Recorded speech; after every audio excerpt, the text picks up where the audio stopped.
Hey guys, it's Trevor from Trek and Treasures. I'm wanting to put out a little content on the YouTube, and a perfect scenario crossed my desk today. So I wanted to talk to you real quick about being an online retailer and taxes. Not so much taxes that you'll be paying on your income or anything like that, but literally collecting state and local sales tax.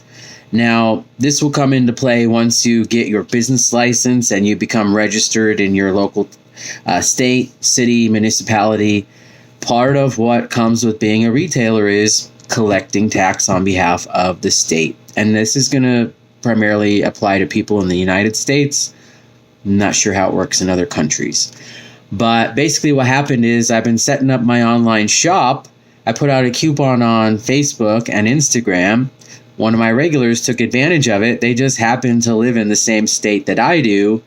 And I noticed that the tax did not get calculated. So specifically, this is for Shopify.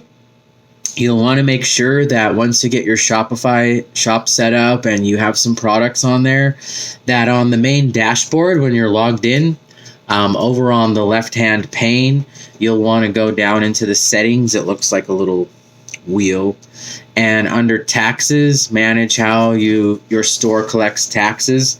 You'll want to take a look at their tutorials, make sure you understand where you're required to collect taxes.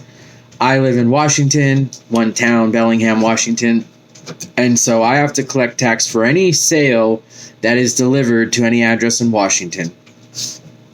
So what I did for that sale that came through this morning is, fortunately, I'm familiar with how to do some tax calculations. I just took the amount, the net sale. I did a reverse calculation and backed off what would have been the tax. I put that into my account where I store the taxes I collect on behalf of Washington State. And then I'm only reporting the difference as my actual income. Once you get to a certain point where you're, making a lot of sales, generating revenue, you might want to talk to an accountant.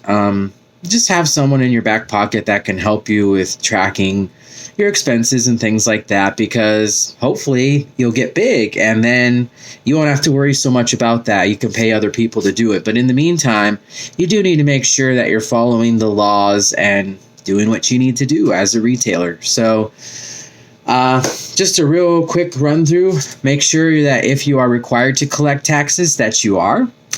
And also make sure, this is something I learned in a workshop a long time ago, make sure that you have a separate non-interest bearing account that you put those taxes into. And here's why.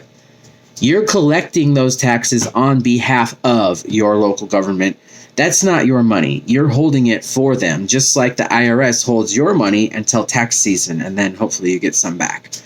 Now, you can get in trouble if you spend that money. So depending on how you're tracking it in your accounts, just be careful. Additionally, you don't want to earn interest on money that isn't yours. So it needs to be in a non-interest bearing account. Again, please talk to a professional. I am not a professional. I'm a professional at selling rocks and gems. So that being said, please do check out my page. It is trekandtreasures.com. I just set up my shop. I have over 100 products. I would love for you to be my customer.